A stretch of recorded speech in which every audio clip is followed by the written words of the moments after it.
Nós sabemos, queridos, que nós sempre partimos de um princípio.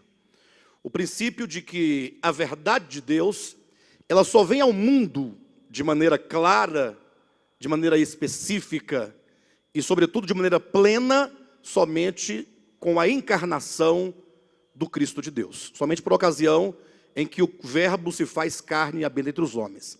É certo que não há nenhum demérito em relação ao Antigo Testamento ou aos primeiros 39 livros da Bíblia, a conhecida Bíblia hebraica, mas o fato é que há uma verdade fundamental que nós devemos sempre lembrar e a partir dela construir o nosso pensamento. É o fundamento de que ninguém jamais viu a Deus.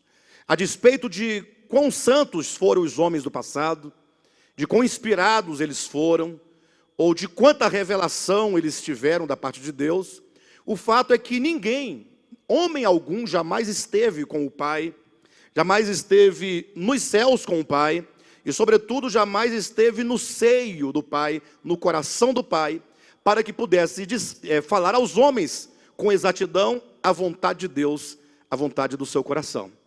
Por isso que o apóstolo João, no seu evangelho, ele registra aquelas palavras, salvo engano, palavras ainda de João Batista, que diz que a lei foi dada por intermédio de Moisés. A graça e a verdade, todavia, vieram por intermédio de Jesus Cristo. Então veja que a graça e a verdade vêm ao homem por meio de Cristo. Até então, tudo o que se falou acerca de Deus foi dito ainda de maneira rudimentar.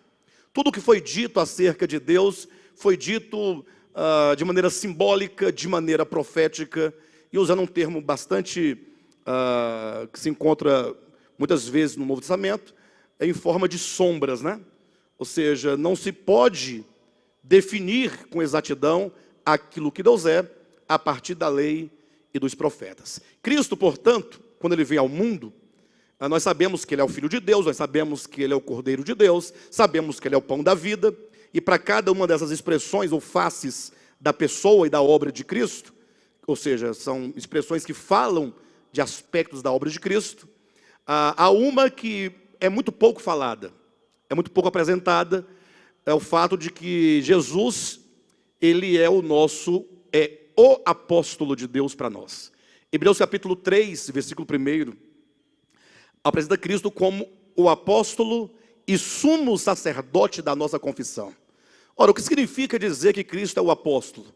Alguém dirá, pastor, nós sempre ouvimos falar que Jesus teve 12 apóstolos, né, que ele trouxe para si 12 apóstolos. Agora, eu nunca ouvi dizer que Jesus seja apóstolo. Sim, Jesus teve 12 apóstolos porque ele escolheu 12 homens e os fez os seus enviados.